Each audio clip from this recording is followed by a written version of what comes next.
What is the true measure of a person's worth? Is it the name stitched into the label of their suit, the number of zeros in their bank account, or the weight of the legacy they carry on their shoulders? Or is it something quieter, something hidden, unseen, polished to a soft glow in the crucibles of hardship, waiting for a single ray of light to reveal its brilliance? This is the story of a value that couldn't be quantified on a stock ticker, a treasure found not in a vault, but in the heart of a woman the world had trained itself not to see. Alara Vance moved like a ghost through the hallowed halls of Thorne Investments, a silent observer in an empire of noise. Her uniform, a drab gray smock, was a cloak of invisibility. By day, this world thrummed with a predatory energy, filled with men and women whose voices were sharp, their movements precise, their gazes fixed on the flickering green and red numbers that dictated fortunes. By night, it was her kingdom, a silent, sterile canyon of glass and steel, where the only sound was the gentle hum of sleeping servers and the soft swish of her mop against the polished marble floors.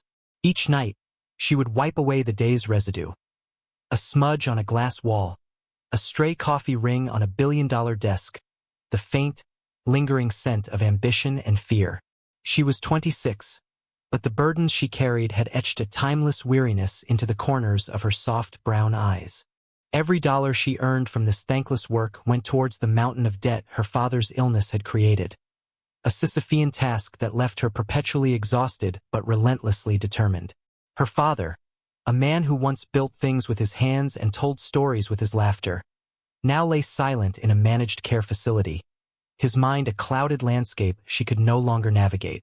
His ruin had been swift, brutal, and complete, a corporate tidal wave that had swept their small family business away, leaving only wreckage and debt in its wake.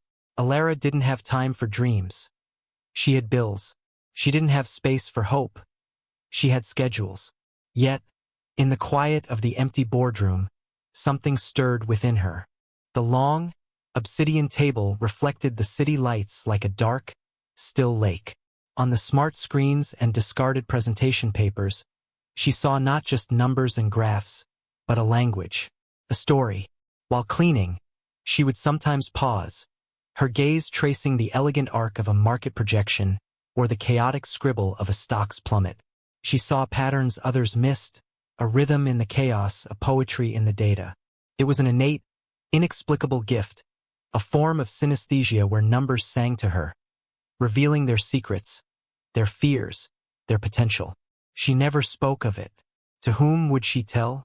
That the janitor understood the intricate dance of global finance better than the Harvard-educated analysts who made 1,000 times her salary? It was a secret she kept locked away, a strange and useless talent in a life that demanded only diligence and invisibility. She would finish her work, her worn coat a stark contrast to the tailored cashmere and wool jackets that hung in the executive closets, and retreat to her tiny apartment, a world away from the panoramic views of the office. There, under the flicker of a single cheap bulb, she would eat her simple meal and study, not finance but languages, history, anything to keep her mind sharp, to feel like she was more than just the sum of her debts. She was a whisper in a world of shouts, a shadow in a city of blinding lights, completely unaware that the most powerful man in that city was about to hear her. Julian Thorne was a man forged from pressure and expectation. From his penthouse office, a veritable glass cage suspended 50 stories above the sprawling metropolis, he looked down on the world not as a participant, but as a master. They called him the Ice King, a moniker earned through a series of ruthless but brilliant acquisitions that had tripled the value of the company his father had built. He was cold, yes, but it was the cold of a surgeon's scalpel. Precise, necessary, and devoid of emotion. He moved with an unshakable confidence that bordered on arrogance, his dark, tailored suits like armor, his gaze so intense it felt like a physical weight. But the empire was restless. Legacy was a heavy crown, and loneliness was its chief courtier. He was surrounded by people, yet utterly alone, the silence in his vast office far more profound than the quiet Alara inhabited. Tonight, that silence was broken by the concerned voice of David Chun, his oldest friend and chief legal counsel. David was the opposite of Julian, warm, pragmatic, his face a map of worry lines. He held a tablet displaying alarming market analytics. "Marcus is making a move, Julian," David warned, his tone grave. "He's been quietly rallying the old guard on the board. They think your play for the Phoenix Initiative is too risky, too radical. He's framing it as hubris. He's using your reputation against you." Julian didn't turn from the window. The city lights blurred into a river of gold below. "Marcus is a jackal," he said, his voice a low rumble. "He smells blood where there is only strength. Let him rally his fossils. The Phoenix Initiative will redefine this company. It will be my legacy." "Your legacy?" David pressed, stepping closer. "Could be a hostile takeover led by your own vice president if you're not careful. He's painting you as a reckless gambler, and this initiative is his proof. The projections are volatile. The risk is enormous. Great risk is the price of great reward," Julian retorted, finally turning. His eyes were like chips of obsidian. "My team has run the numbers. They are solid." He picked up a thick, leather-bound portfolio from his desk, the master file for the Phoenix Initiative. It contained everything, the culmination of months of relentless work. "This," he said, tapping the cover, "is the future. Marcus is the past." He exuded an aura of invincibility, but David saw the faint tremor in his hand, the tension in his jaw. The Ice King was not as unshakable as he appeared.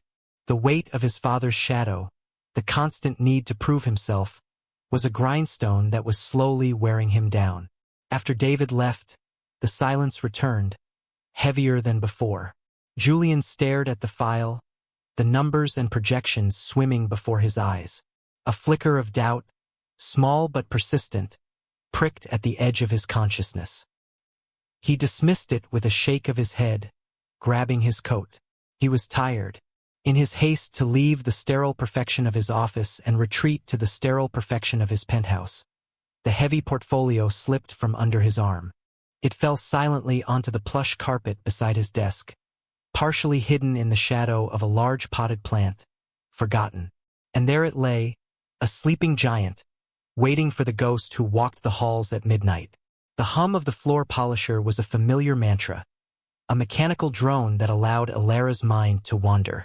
When she reached the executive floor, the silence was different, more profound, more absolute. This was the sanctum sanctorum, the throne room of Julian Thorne. Cleaning his office was the last task of her shift.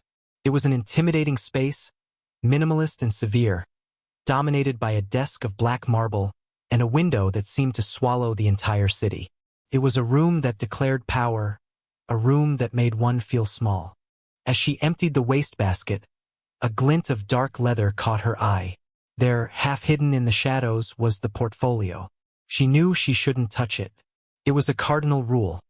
Never disturb the client's property. To be invisible meant to leave no trace. But it was out of place, clearly dropped by accident. Her sense of order, the quiet diligence that defined her, compelled her to act. She picked it up, intending to place it squarely in the center of the massive desk where Mr. Thorne couldn't miss it. But as her fingers brushed against the cool leather, the embossed title, Project Phoenix, Confidential, seemed to burn with a strange energy. Her curiosity, a faculty she had long suppressed in the name of survival, flared to life. With a glance at the empty doorway, her heart hammering against her ribs, she opened it. The pages were dense with data, market analyses, logarithmic charts, and complex financial modeling. To most, it would be an incomprehensible wall of jargon and numbers. To Alara, it was a symphony. The numbers sang their song, and she listened. She saw the bold, ambitious strategy Julian had laid out, a high-wire act of finance that was breathtaking in its audacity. She saw the potential, the genius of it. But then, she saw something else. A single, discordant note in the harmony. A tiny variable, a rounding error in a projection for currency fluctuation, buried deep within a subreport on page 87. It was almost microscopic, an error any analyst could have easily overlooked. But her mind, which saw the whole symphony at once, instantly understood its implications. This tiny error, when extrapolated over the 5-year projection of the deal, didn't just weaken the model. It created a catastrophic feedback loop. It was a hairline crack in the foundation of a skyscraper. In 5 years, Project Phoenix wouldn't just fail. It would implode, taking the entire company with it. A wave of cold dread washed over her. But then, as she stared at the flawed equation, her mind began to race, rearranging the variables, seeing a different path. The flaw wasn't a dead end. It was a signpost. If you adjusted for the error and rerouted the capital through an emerging secondary market, one the report had dismissed as too volatile, you didn't just patch the hole. You created an entirely new, more stable, and exponentially more profitable revenue stream. It was elegant. It was beautiful. It was the truth the numbers had been trying to tell. Without thinking, driven by an impulse to correct the beautiful music, she grabbed a small yellow sticky note from the desk dispenser. She scribbled a single, complex equation on it, the corrected formula, the key to unlocking the project's true potential. Her handwriting was neat, precise. She peeled the note off and, with a trembling hand, placed it on the front of the portfolio. She then set the file in the middle of the desk, switched off the lights, and fled, the echo of her own audacity chasing her out into the pre-dawn chill. The next morning, Julian Thorne entered his office like a storm front. The fury of discovering the missing portfolio had been eclipsed by the sheer, unadulterated shock of what he found on it. A single yellow sticky note. On it, an equation so profound, so devastatingly simple in its brilliance, that it had stopped him cold. It was the answer to the nagging doubt in his gut, the key to the volatility problem his entire team of quants had been battling for weeks. It didn't just fix the model, it perfected it. His initial rage at the security breach, a janitor had touched his most confidential project, was quickly consumed by a burning, obsessive need to know who was responsible. Who, in this entire building, possessed a mind capable of this? He went straight to security, his voice sharp and clipped. "Show me the footage from my office last night." From midnight onward, the grainy, black and white video played on the monitor. He watched the cleaning cart, the gray smock, the woman's quiet, efficient movements. He saw her spot the portfolio, pick it up. He watched as she paused, opened it. His eyes narrowed. He saw her stand transfixed for a full 10 minutes, her head tilted as if listening to something no one else could hear. Then, the flash of yellow as she scribbled on the note. He had his answer, but it made no sense. It was the ghost, the invisible woman. Later that day, he had her summoned. Not to his office, but to the main boardroom, the same room she silently cleaned each night. Alara arrived, her hands clammy, her heart a frantic drum against her ribs. She was sure she was being fired. The room was empty except for him. He stood by the window, a formidable silhouette against the bright afternoon sky. He turned slowly, his eyes pinning her in place. He held up the yellow sticky note. "Did you write this?" he asked, his voice dangerously calm. Alara could only nod, her throat too tight to form words. She braced for the inevitable, the anger, the dismissal that would send her spiraling back into financial ruin. Julian walked towards her, circling the massive table until he stood directly in front of her. He was taller than she'd realized, his presence overwhelming. "My team of analysts," he began, his voice low. "The best minds I could buy, with doctorates from MIT and Stanford, have been working on this problem for 6 months. They failed. You solved it in 10 minutes. With a sticky note, he paused, studying her face, seeing past the cheap uniform to the fierce intelligence in her frightened eyes. "Who are you?" She finally found her voice, a small, wavering thing. I'm the janitor." The absurdity of the statement hung in the air. Julian let out a short, sharp sound that might have been a laugh. He looked from the note in his hand to the terrified woman in front of him and made the most impulsive, most irrational, most brilliant decision of his life. The Phoenix Initiative is worth billions. It is the future of this company, and it is on the verge of collapse because of a boardroom coup led by my second-in-command," he said, his tone shifting from inquisitorial to conspiratorial. "I need more than what my analysts can give me. I need a different perspective. I need the person who wrote this." He held out the note. I will pay off every cent of your debt. I will cover your father's medical care, the best care money can buy, for the rest of his life. In return, you will work for me as a consultant on this project. You will sit in this room, and you will tell me what the numbers are singing." Elara stared at him, her mind reeling. It was impossible. A dream. A cruel joke. But the look in his eyes was not cruel. It was deadly serious. He was offering her an escape, a lifeline, a chance to be seen. For her father, for herself, for the strange, secret part of her that understood the music of the market. She had only one answer. Yes. The next morning, Elara walked through the doors of Thorn Investments not as a ghost, but as a consultant. The gray smock was gone, replaced by a simple but professional dress she'd bought at a thrift store, the most expensive thing she now owned. The transition was jarring. The people who had never once met her gaze now stared openly, their whispers following her down the hall like a trail of static.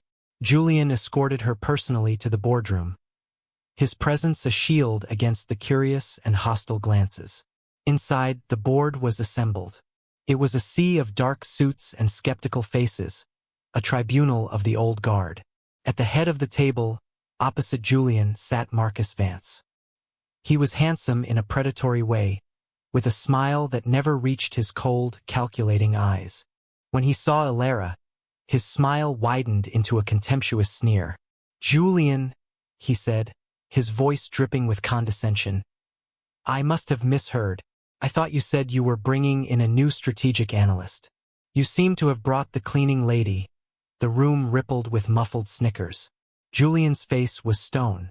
"This is Elara Vance," he announced, his voice cutting through the noise like a blade. "She possesses a more insightful financial mind than anyone in this room, myself included. She will be advising on the final stages of the Phoenix Initiative." Marcus laughed out loud. "Is this a joke? You're betting the entire company on the advice of the help? Have you lost your mind?" The challenge was clear. The battle lines were drawn. Elara stood frozen, the weight of a dozen skeptical gazes pressing down on her. She felt the familiar urge to shrink, to become invisible again.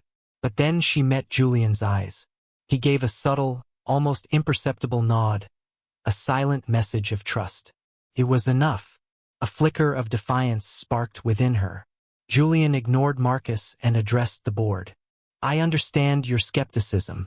So, we will have a test." He gestured to a waiting assistant, who placed a thick binder in front of Elara. "This is the complete financial history of Omnicorp, a tech firm we've been considering divesting. It's been bleeding money for 3 years. Our teams have all concluded it's unsalvageable. They recommend liquidation." He then looked directly at Elara. "You have 24 hours. Find a path to profitability. Find something they all missed. Show them what I see." The challenge was immense. A public trial by fire. Marcus leaned back in his chair, a smug look on his face. He had just been handed the perfect weapon to humiliate both Elara and his rival. The test was not just about Omnicorp. It was about Elara's worth, her right to even be in that room. The fate of Julian's project, and perhaps his entire career, rested on the shoulders of the janitor. The small office they gave her was a far cry from Julian's penthouse suite, but to Elara, it was a palace. It had a desk, a computer, and a door that closed. For the first time in years, she had a space that was entirely her own. The Omnicorp binder was a beast, a dense tome of failure and decay. For hours, she immersed herself in the data, the numbers swirling around her like a blizzard. She saw the story the other analysts had read. Declining sales, bloated overhead, poor leadership. Liquidation seemed the only logical conclusion. Doubt began to creep in. Maybe Julian was wrong. Maybe she was just a janitor who got lucky. The faces of the sneering board members, especially Marcus, flashed in her mind. Her father's pale, vacant face in the nursing home. The mountain of bills. Failure was not an option. She pushed the doubt away and dove deeper, letting the numbers speak to her not just as figures, but as feelings. She looked past the balance sheets and into the human cost, the employee turnover rates, the severance packages, the shuttered R&D projects. And there, Buried in an appendix of an HR report, she found it. Pattern.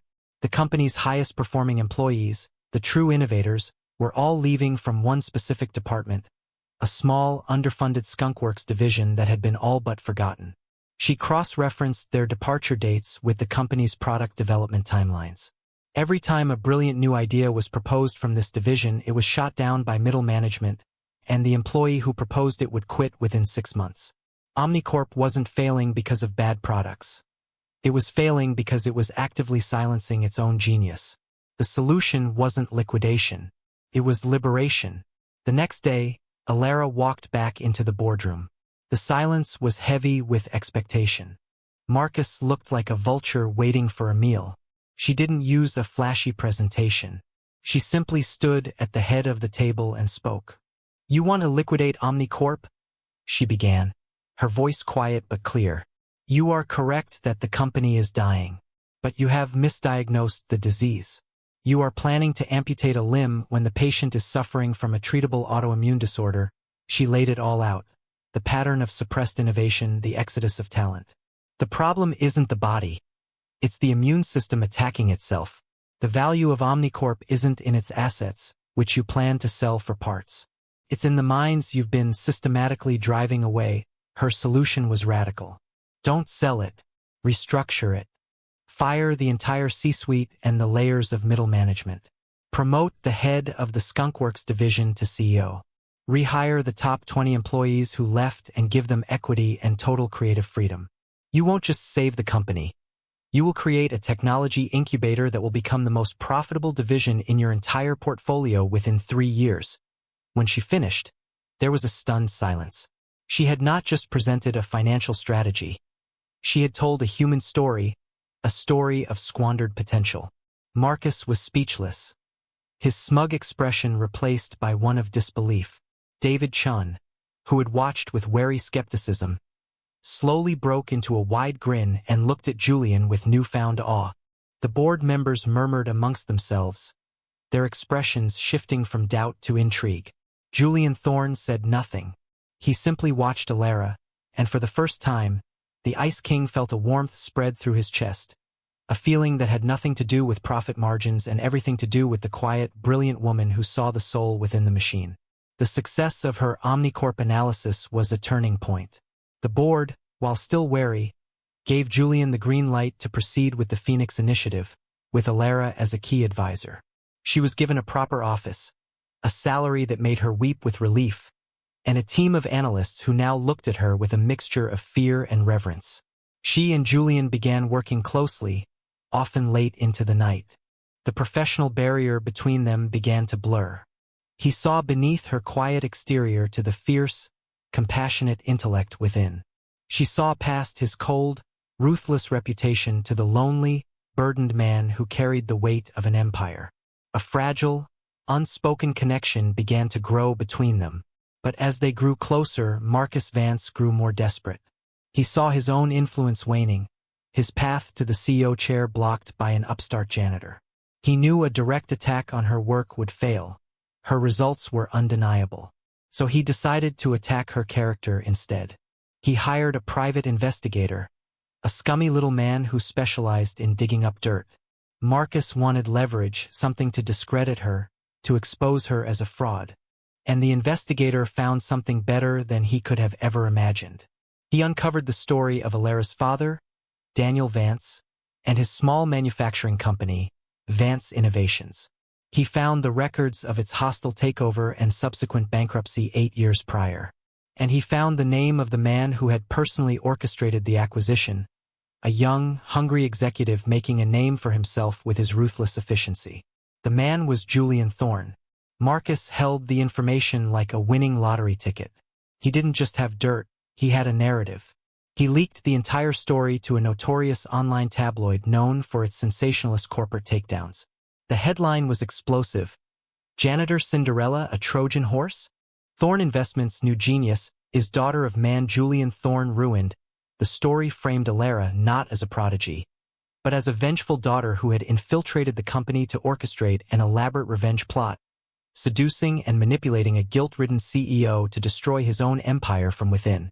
It was a masterpiece of character assassination, perfectly designed to ignite a firestorm. The story broke online at 7 a.m. By 8 a.m., it was a trending topic. By 9 a.m., the stock for Thorn Investments was in freefall. The board was in a panic. The world that had just started to see Alara was now convinced she was a villain. And Alara, reading the article on her computer screen, felt the floor drop out from beneath her. It wasn't just the public accusation that devastated her. It was the quiet, brutal fact at the heart of the lie.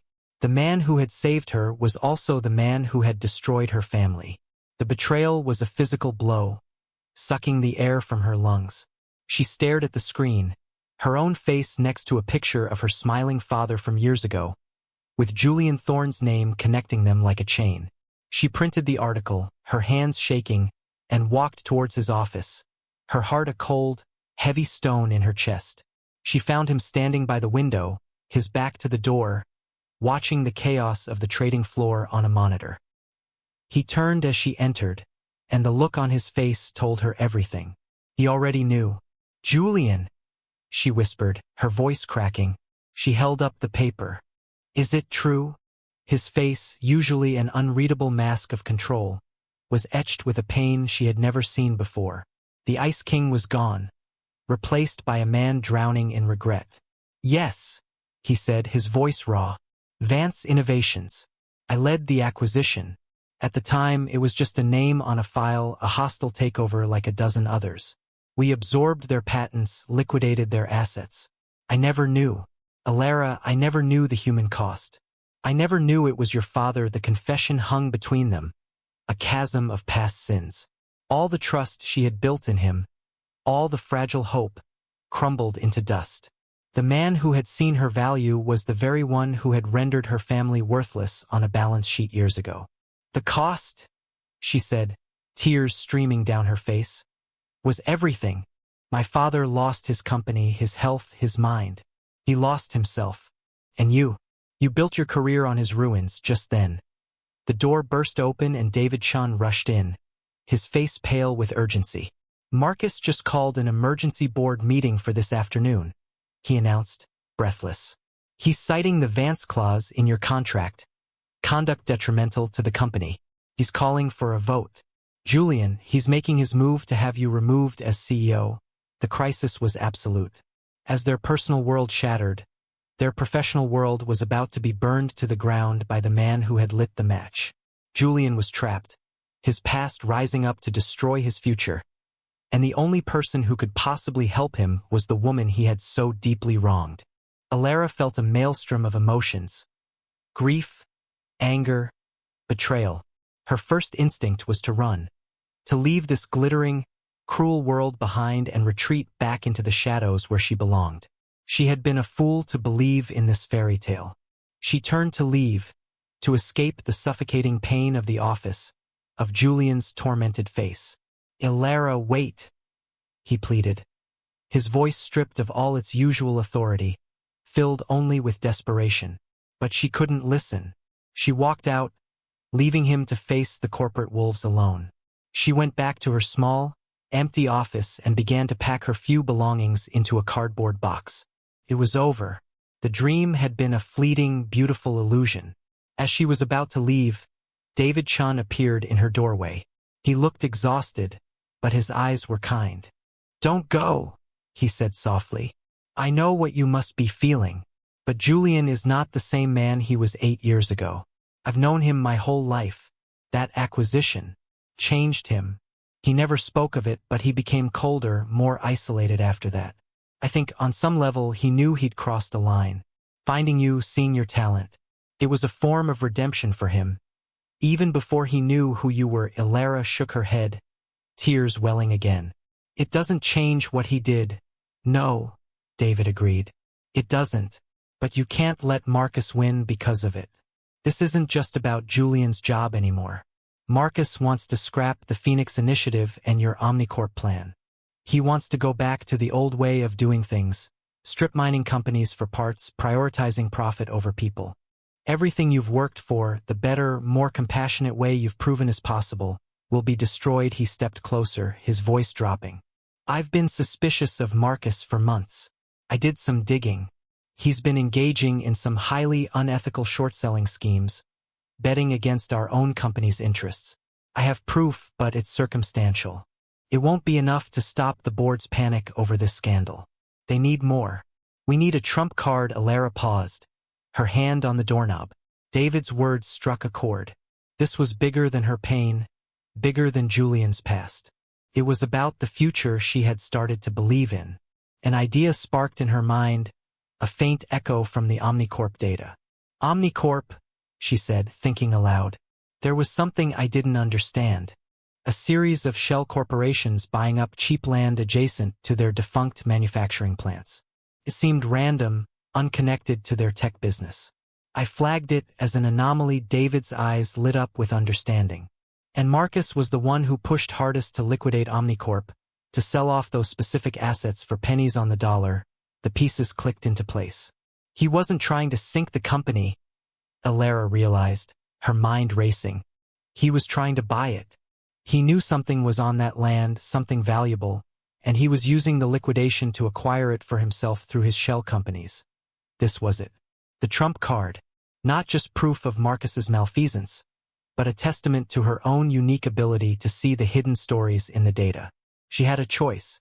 She could walk away, nursing her wounds, and allow the cynical, destructive world of Marcus Vance to prevail, or she could fight, for her father's memory, for the integrity of her own work, and for the flawed, repentant man who had, against all odds, given her a voice. She looked at David, the fire of defiance returning to her eyes. Get me back into that boardroom. The emergency board meeting was a feeding frenzy. Marcus Vance was in his element, pacing before the grim-faced board members like a triumphant general. He delivered a passionate, sanctimonious speech, painting Julian as a reckless, emotionally compromised leader and Alara as a vindictive con artist. He presented the tabloid article as Exhibit A. He brought a viper into our nest, Marcus declared, his voice ringing with false sincerity. His judgment is flawed, his leadership compromised. For the good of Thorn Investments, I urge you to vote for his immediate removal. The sentiment in the room was clear. The board was spooked. They were ready to cut Julian loose to stop the bleeding. The vote was called. Hands were about to be raised. Wait, the voice was quiet, but it cut through the tension like a diamond through glass. The boardroom doors opened, and Alara walked in, with David Chun right behind her. Every head turned. Marcus's face flushed with fury. You have no right to be here, he snarled. She has every right, Julian said, standing up. He had been sitting silently, absorbing the attacks, but now his eyes were locked on Alara, filled with a desperate hope. Alara walked to the head of the table, calm and composed. She carried no notes, no presentation. She only had the truth. Mr. Vance is correct about one thing, she began, her gaze sweeping across the stunned faces. I am the daughter of Daniel Vance, and Julian Thorn did ruin him. That is a truth I have to live with, and it is a truth he has to live with. She paused, letting the weight of her words settle. But the story Mr. Vance has sold you is a lie. He accuses me of coming here for revenge. He's wrong. I came here to clean your floors. He accuses me of being a saboteur. He's wrong. I am the one who saved Project Phoenix from a catastrophic flaw your own analysts missed. Then, she turned her full attention to Marcus. But since we are talking about sabotage, let's talk about Omnicorp.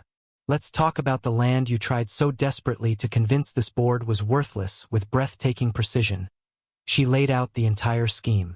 She detailed the shell corporations, the land purchases, and the final, missing piece of the puzzle she had uncovered in the last hour, a recently filed patent for a new type of geothermal energy extraction, registered to one of the shell companies and based on geological surveys of that exact land.